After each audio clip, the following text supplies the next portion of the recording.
यदि आप ऊंचाई पर पहुंचना चाहते हैं तो आपको हर उन विचारों और बातों से हल्का होना होगा जो आपको भारी कर देते हैं। इस धरती पर कुछ भी मुश्किल नहीं है। मुश्किल है तो बस ये मानना कि कुछ भी मुश्किल नहीं है। चेहरे की रंगत से सिर्फ आदमी निखरता है, लेकिन मन की रंगत से आदमी और उसका भविष्य दोनों निखरता है। इसी को सफेद झूठ बोलना कहते हैं। इसी सफेद झूठ के चक्कर में लोग वह नहीं कर पाए जो वो कर सकते थे।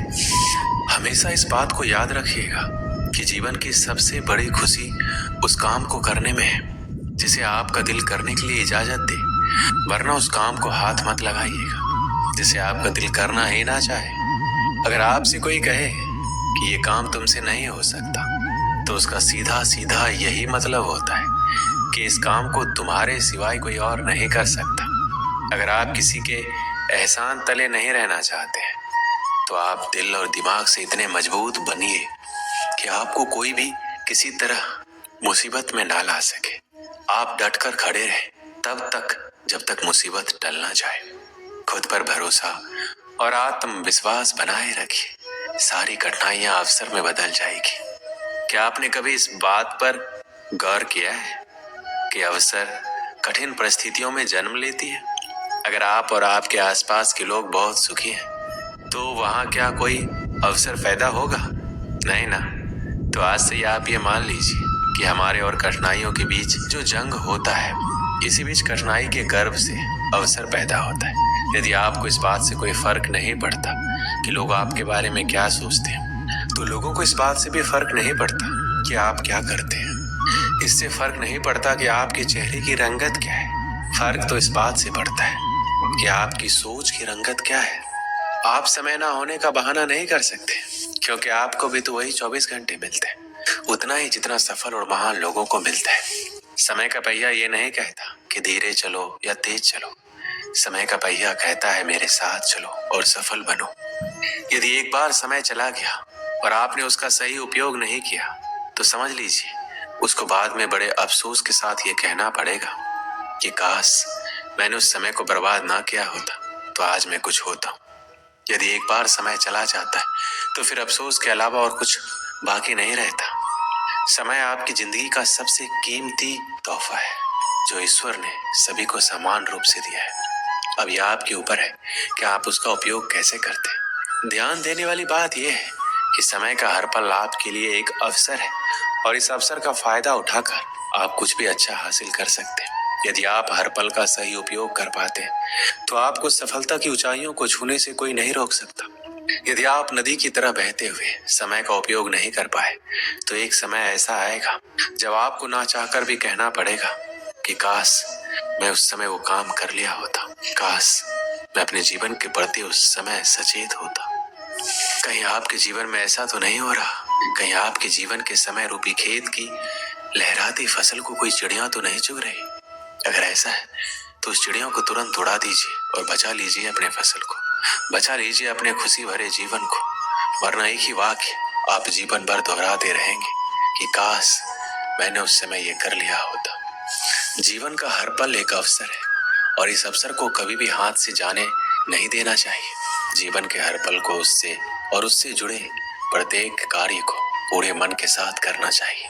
आपका भविष्य आपके वर्तमान पर निर्भर करता है, इसलिए अपने वर्तमान के हर क्षण का सही उपयोग करें। आज नहीं तो कल, कल नहीं तो परसों। हम इसी तरह अपने कामों को टालते रहते हैं। जो काम आज हो सकता है उसे कल पर टाल देते हैं और कल आने पर परसों। इसी तरह समय बीतता जाता है और एक एक दिन के साथ हमारे कामों का बोझ बढ़ता जाता है। जैसे जैसे हमारे कामों का बोझ बढ़ता जाता है तो हम उन कामों को करना ही छोड़ देते हैं और ऐसे में कई बार हम अपने जरूरी काम भी नहीं कर पाते और फिर बाद में उसी का अफसोस करते हैं।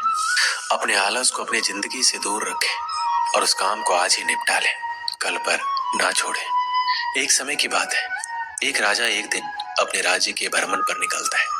कुछ दूर टहलते हुए जाता है कि उसे एक गरीब आदमी मिलता है। उसकी हालत बहुत ही खराब थी, फटे पुराने कपड़े और पूरा शरीर गंदगी में लिप्त था। राजा को उस पर दया आती है। राजा अपने राज्य में ऐसे इंसान को देखकर परेशान हो जाता है कि उसके राज्य में बहुत तकलीफ में। फिर राजा ने एक निर्णय लिया कि उस गरीब के घर में चुपके से सोने की कुछ मोहरें रखवा देगा। उस दिन जब रात होती है तो रात के अंधेरे में राजा अपने गुप्तचर को आदेश देता है कि जाओ उस गरीब के घर में सोने की 1000 मोहरें चुपके से रखाओ।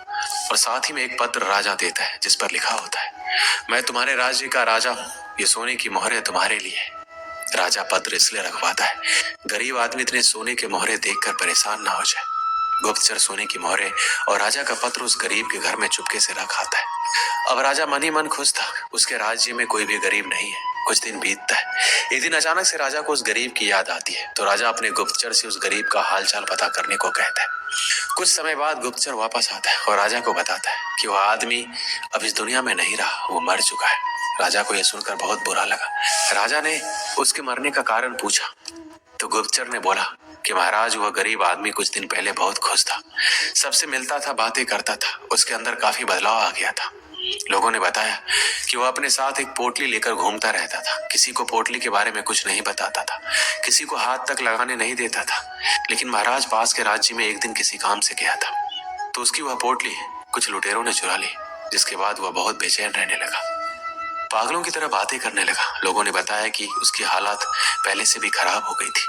पहले तो वो लोगों के बीच में बैठता था, बातें करता था, लेकिन जब से उसकी पोटली चोरी हुई तब से वह किसी को भी अपने पास नहीं आने देता, इसलिए कोई भी चाहकर उसकी मदद नहीं कर पा रहा था। गुप्तचर पूरी बात कहते हुए राजा के सामने वह पोटली पेश करता है जिसमें 800 सोने की मोहरें होती है। राजा इन मोहरों को देखकर पहचान जाता है कि ये वही मोहरें थी जो राजा ने उस गरीब के घर में रखवाई थी, परंतु राजा ने तो 1000 मोहरें रखवाई थी, ये तो सिर्फ 800 है। राजा समझ जाता है कि वह गरीब आदमी 200 मोहरों की पोटली को लेकर घुमा करता था, जिसके चोरी हो जाने के बाद वह सदमे में चला गया और आखिरकार उसकी मौत हो गई। मुझे पता है कि आप क्या सोच रहे हैं। यही ना कि गरीब आदमी पागल था, 800 मोहरें बची थी, उसे अपना जीवन बेहतर बना सकता था, यही सोच रहे हैं आप। लेकिन अगर मैं यही सोने की मोहरें हटाकर उसे वक्त बोल दूं तो जो थोड़ा सा गया है लेकिन ज्यादा आना भी बाकी है।